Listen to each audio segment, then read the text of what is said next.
Welcome, ladies and gentlemen, to the GSL Code 8 today. We have the first group of the day, now at 1 PM Korean Standard Time. And we are starting off with the Terran versus Terran. GuMiho is going to face dreamertt before we head into another mirror match with Inca against OGS Lure. Slayers Yu-Gi-Oh! And MVP Vampire are going to fight in the third game before we have our last match of the first group today with Slayers Brown against FXO3. So this is going to be a pretty good day. FXO has 2 players in the first group, and later on today Wolf will join me for the second group, at least that's the plan right now. And we get some news here. I actually arrived today and was informed that we have a system, an audio system at the GSL studio right now with which foreigners can actually listen to the English stream. They're handing out headphones at the front desk and it's pretty darn cool. I really love that they are putting some effort in here. So thanks to GOMTV for doing that. It's really amazing, and I guess later on today we will test the system for the first time with an audience. But guys, now we are heading into our first match of the day. This is FXO GuMiho against I'm dreamertt.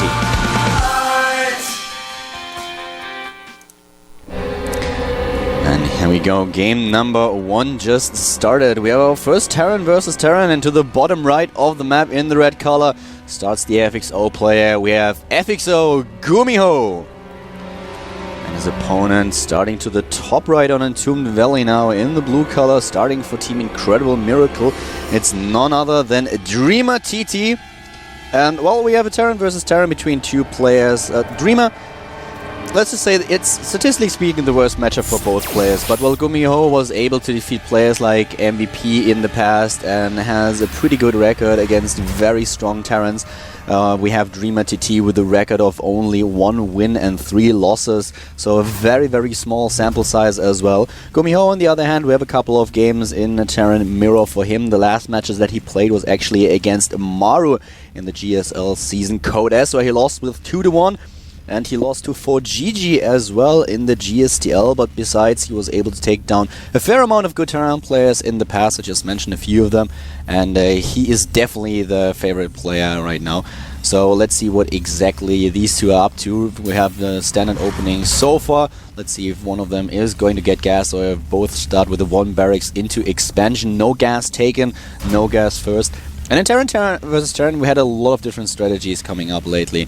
We had an amazing TVT final at the DreamHack in Sweden just this weekend, where Pold was facing Thorzane, and Thorzane taking the series with an amazing play. It was just great to see a win in Sweden, and the crowd was just going crazy. If you have missed out on the live stream, definitely make sure to catch the VODs as well. DreamHack is awesome, and the crowd, it was just unbelievable. They just went completely nuts when Thorzane took it, and he played so well. He really deserved it. Pulled with a 2nd place. He also showed a very, very strong performance at the tournament, but in the end it was the Swede who took the first prize.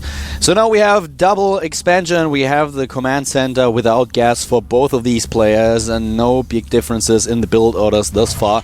And it's going to be interesting to see what exactly the follow-up is going to be for those 2 players. If one of them is going straight for the double refinery, trying to get a little bit of tech in there. We might even see delayed Banshee, something we've seen on Entombed Valley. And with those positions that we currently have, this is obviously something that you can pull off in order to get a couple of kills at the SCVs.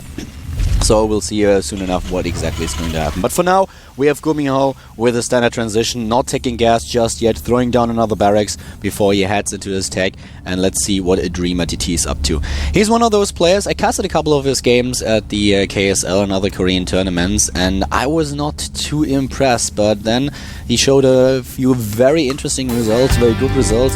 So I'm not quite sure how good he actually is. With him, it's always a little bit of a mystery if he's really on top shape or if he is a little bit nervous. We have him with a 2nd command center right now, well, basically a 3rd, but he's expanding straight away and taking gas, so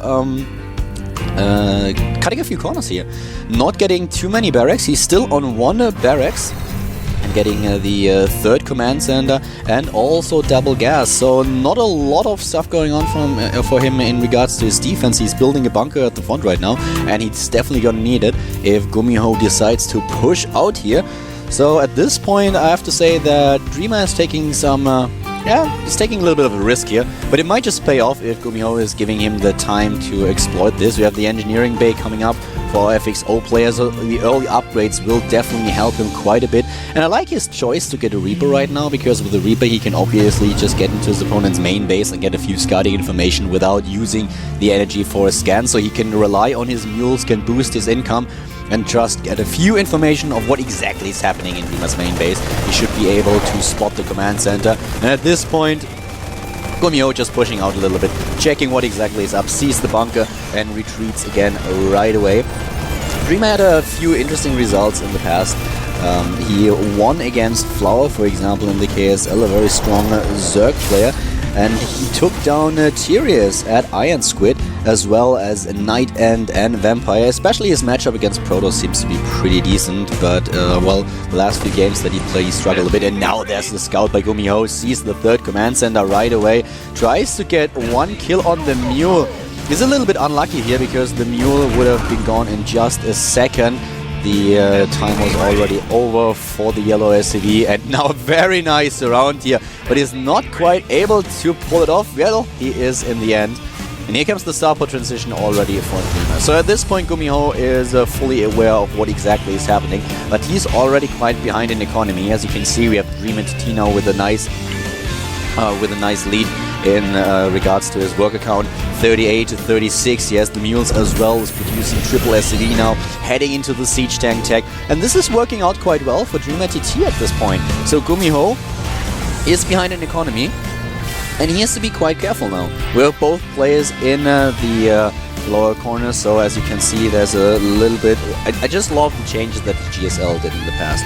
We have now the pictures of the players in there. I just mentioned the audio system for the foreigners here at the studio a few minutes ago, and this is just brilliant. I really love it. So at this point, heading into the siege tank and marine composition, dreamertt is ahead a bit, and well, he did not place the third command center at his third base just yet, while GuMiho is now trying to expand as well. So he's trying to close the gap in economy and throws down another command center, and dreamertt now here is going straight for the blue flame battalion upgrade. Let me have a quick look into the main base. Yes, he builds another factory, so he's not going for the marine tank combination after all. I'm really sorry, I was a little bit too fast here with my judgment. He already has two factories and he's building a third right now, so he's opting for the mech play here with the first Vikings in production, and we'll see what exactly GuMiho has to answer. GuMiho is playing it straight up with upgrades for his bio army, and we already have dreamertt with the first Raven, very important as well in the next fight. So here comes the Marine trying to block the expansion spot, not quite able to do so, and this is evolving into a pretty interesting game. The harvest count is obviously in favor of dreamertt at this point, the incredible miracle player with 57 of them, and let's not forget about the third mule. So he's ahead in overall supply a little bit. He can afford his mech play, but he definitely needs additional gas, which is why he's now currently flying with his command center over to the third base location. He needs those additional Vespene geysers, those refineries, in order to be able to support the factories that he has. He's currently building a fourth and already taking the double gas, while the command center is now just landing. In regards to the army, we have 2 tanks for GuMiho, we have 3 already for dreamertt, and he will obviously get a lot of tanks within the next couple of minutes. And here comes a little bit of a drop player. Look at that, the Observer catching it a little bit too late, but nice defense here by Dreamer so far. We have both of them on the same amount of supply, and already another expansion for Dreamer. He's trying to expand again, he's heading into a 4th command center, and he's sneaky about it. It's to the bottom left. The Observer didn't catch it just yet, but you can see it on the minimap. There's a command center at the bottom left of the map, and now there it is, and GuMiho now moving out, trying to put a little bit of pressure onto the third base. And of course, with his army composition that he uses, he's a lot more flexible than his opponent. Trying to use Stimia, taking down the bunker. Where is the mech army? Here they go. The siege tank trying to get rid of the Hellions, doing a good job here, and wow, those Marines sure do a lot of damage. The tank is gone, but the Marines still going strong, taking down one harvester after another. Very nice job, well done. 13 workers killed in total already by GuMiho. Doing a really good job here, and finally able to take the lead in harvester supply, 64 to 62. And with 5 tanks and 3 Blue Flame Hellions, dreamertt is not looking too bad, but GuMiho already making up for this early advantage that dreamertt had. And we have another drop in the main base to the top right. As you can see, double medivac drop with siege tank support as well. There it is, and immediately trying to take down a few units, but Dreamer is in position, is able to take down most of these units, and now focusing also on the medivac. Well, the siege tank is still going strong here, but with the Vikings don't even need the assault mode, he's able to take this down quite easily. Fourth base to the bottom left is ready, and what dreamertt should do at this point is definitely call down most of his mules at this expansion. Usually when you go for ninja expansion as a Terran player, there they are. You kind of expect your opponent to catch up over time. In time, he will just find out that there is another expansion, so you call down all these mules in order to get as much out of your expo as possible, get as many minerals as possible. And, well, there has been a little bit of an argument in the past that if you call down all your mules at the hidden expansion, then your opponent, when he scans your base, will realize, okay, there are no mules in the mineral line, and therefore he might get an idea. He might get just the idea of that you have expanded somewhere else on the map and might scout for it. But I talked to a lot of players, like for example Cass and other Terran players in Korea as well, and most of them are in the opinion that it's still more favorable to just get as many minerals as possible, because at some point you have to sack the expansion anyways. The upgrades are looking pretty strong here for GuMiho in the meantime. We have a +2 attack already coming up, and also his mech army is upgraded. His tanks get the +1 attack upgrade. In regards to army supply, we have now 80-75. So pretty even in army supply, but this is a huge map, and with nice positioning, GuMiho should be able to do a lot of damage here. dreamertt TT with the main of his army outside of the base, so drop play could do a lot of damage here, but we have a few missile turrets in the main base of Dreamer, so he tries to make sure that drop play is not going to be too effective at this stage. And, well, let's see what GuMiho is up to. He's just trying to get into a good position. And of course, if you're facing a Terran player that is using mech, you need to have a pretty decent scouting. You need to know exactly when he's going to move out. And, well, at this point, we already have the Viking battle going on. We have 8 Vikings to 6 in favor of GuMiho. The expansion is going to be scouted at the bottom left. Yes, the SCV trying to build expansion on his own. And GuMiho is like, oh, what the hell is happening here? Sees the expansion and is building another one, so sending a few units over here. GuMiho double expanding, trying to control the map here, trying to get further ahead. A little bit of a tank fight going on, but it's dreamertt TT who's getting the better end of it. But as you can see on the map already, we have GuMiho just investing all this excess minerals that he has. Dreamer can't expand again, he has a bit of a problem here.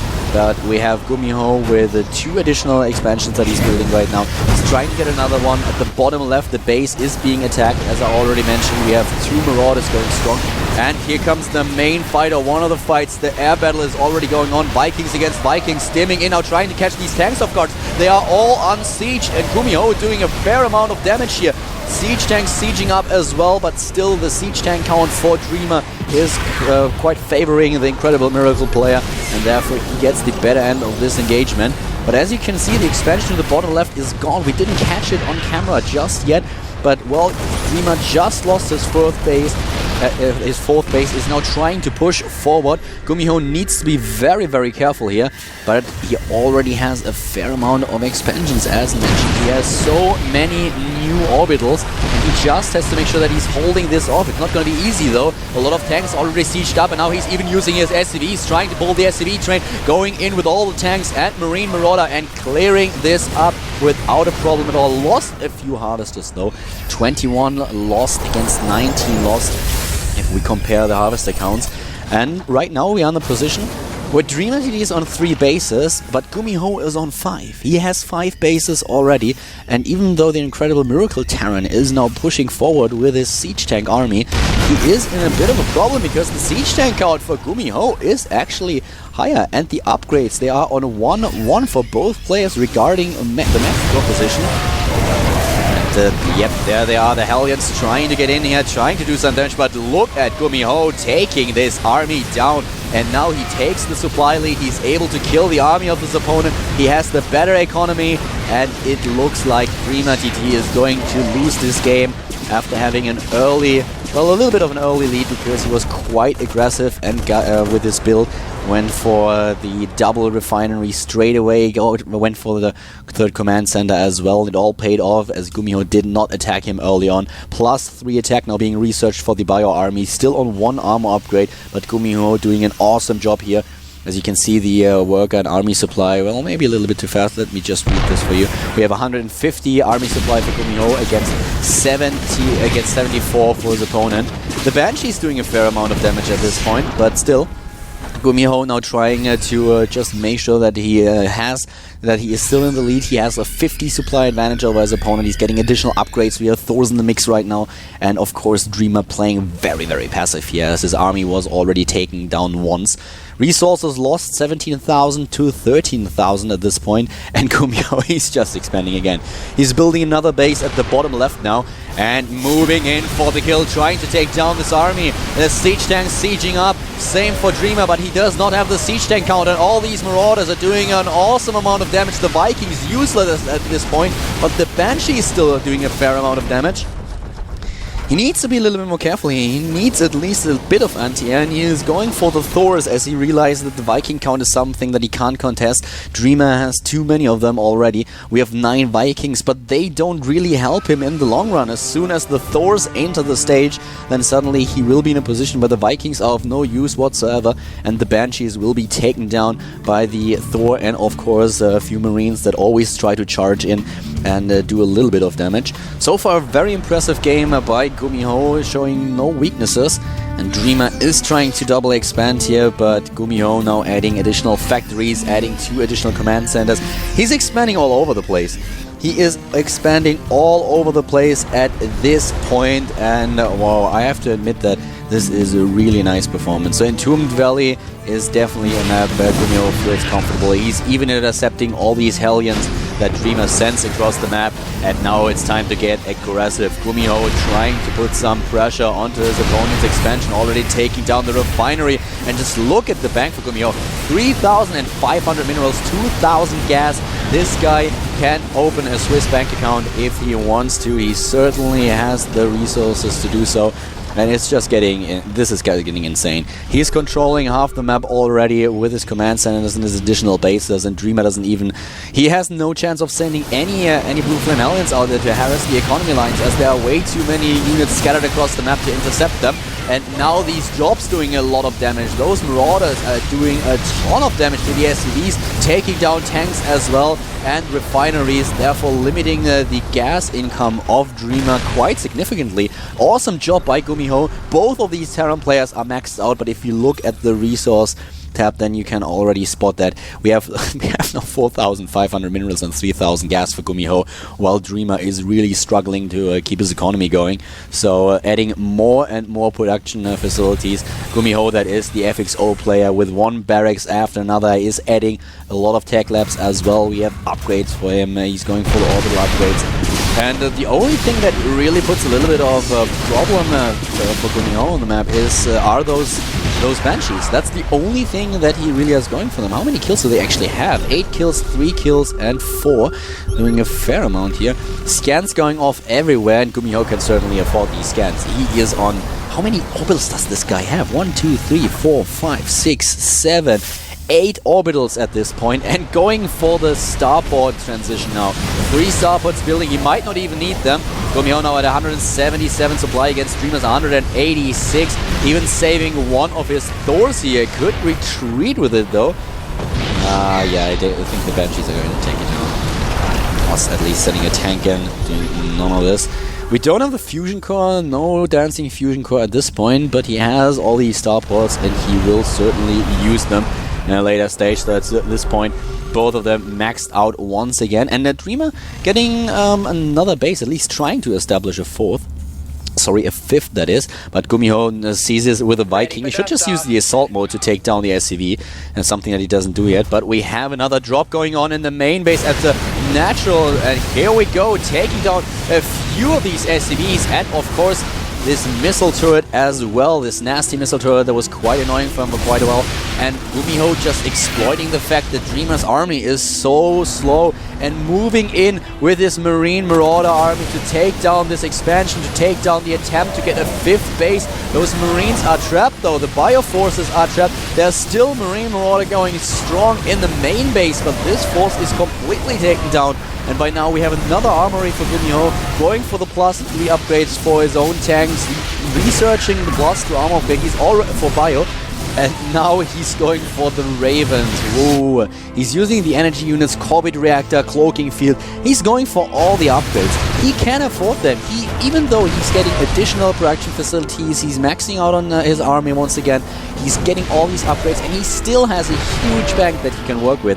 So at this point it just looks like Dreamer has to rely on some kind of winning a fight and then carrying the momentum into the heart of GuMiho's main base, taking down the supply.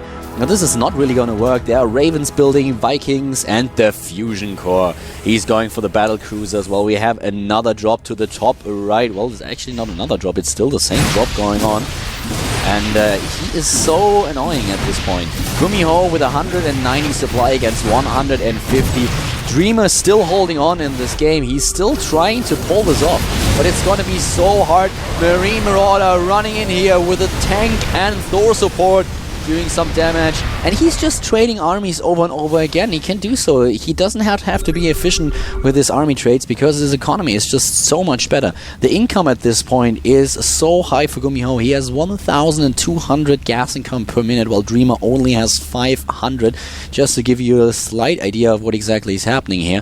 And now 3 additional Ravens being produced. He's really going for the air army right now. He has 6 Vikings in production simultaneously, and the Viking count for Dreamer is still at 9, but this should not work. Even the +1 attack upgrade being researched, the first few battle cruisers, and now he's building another 7 Vikings. This is just getting insane at this point. GuMiho will have an air army that is nearly unbeatable, especially with Dreamer not having any Thors. With Thors, it would be a little bit more interesting in the next fight, but this is just something that Dreamer cannot keep up with. He does not have the economy to really build another set of Vikings, so he has to rely on what he currently has, and this is not going to be enough. The +1 attack upgrade for GuMiho's Vikings will be done in just a few seconds. Let me have a quick look at the upgrades. Dreamer doesn't have any upgrades whatsoever. We still have these drops going on, and there are just sensor turrets everywhere. But just look at the Viking count. 15 to 9 at this point. We have 15 to 9. We have 5 Ravens. And of course the first battle cruiser as well. Getting battle cruiser just because he can. And yep, another drop in the main base. The drop's taken down by the Medivac, but in the end it does not matter all too much. This is looking pretty good for GuMiho. Dreamer is holding on, but the air army is something that he just can't compete with. It's just impossible. I don't see him taking this game. We have another drop going on. We have the army supply is actually the same, but the composition is the big problem for GuMiho here. He started to build a Raven, but just look at things as they are. We have 15 Vikings against 9, and a lot of battle cruisers now as well. Building 2 at a time. He already has 1, and Dreamer, I don't know. I actually have no idea what he's going to do. Just look at the minimap, guys. We have expansions everywhere for GuMiho. His income is insane. He's still, even though he's going for all these tech switches, for the upgrades, for the battle cruisers, he still has 5,000 minerals and 4,000 gas. And Dreamer has been struggling the entire game except for the early stage. So this is kind of hurts. This is another nail in the coffin of Dreamer. Here come the Vikings going in, looking for a fight, taking down the Raven and competing with all these Vikings. Nothing that Dreamer can do. He's losing his Vikings. We have a ton of point defense drones for both of these players, but it is GuMiho who's winning the fight, and now he even has the battle cruiser in position, takes down the missile turret, or at least tries to... Oh, mass repair, actually able to pull it off, but well, he could actually use a couple of auto turrets here in order to make sure that he's taking on the tanks and everything, but at this point, well, this is not really going to happen, as you can already tell. The point defense drone's doing a really great job here. And everything that GuMiho just does is another attempt of taking down Dreamer and finally forcing him to type GG. 200 supply against 130. The army supply is 115 against 88. As I already mentioned, the armor composition is what's really the huge problem here. And Dreamer is trying to move out. He's trying to do some damage now because he realizes if he just stays at in his base and tries to be passive, there's not a lot that he can do. Another battle cruiser leaves the starports. He just has to send them back in order to take these units down. But GuMiho, he's just basically everywhere. He has an 80 supply lead. Battle cruisers going in, marauders as well, +2 attack damage, researched for the air units, the shield upgrade as well. Dreamer is trying to build more Vikings, 7 at a time at this point, but well, it's not going to be easy. It's not going to be easy. He is definitely fighting an uphill battle here, with only 77 supply left against 117, and finally here's the GG. Dreamer is leaving the game, and map number 1 ends in favor of GuMiho.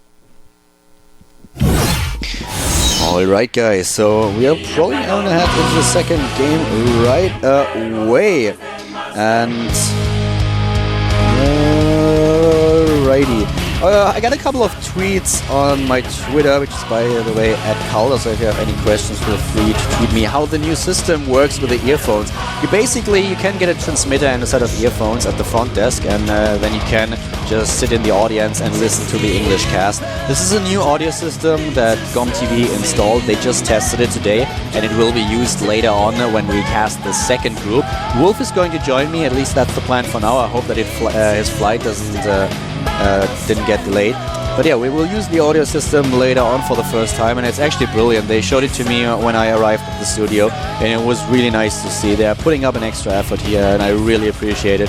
It was always a little bit of a problem that the foreigners in the audience could not listen to the English stream. They've always been asking if there's some way to make it happen, and a lot of them were just trying to sit down and right next to us at the caster booth in order to get a glimpse of what exactly we were hearing. But the Korean stream is pretty loud, so yep. And well guys, we are heading into the next match right now. The map is Metropolis, and I just want to delay this a little bit. Well, actually, let's just wait a second. The game is starting. We have GuMiho against dreamertt number 2.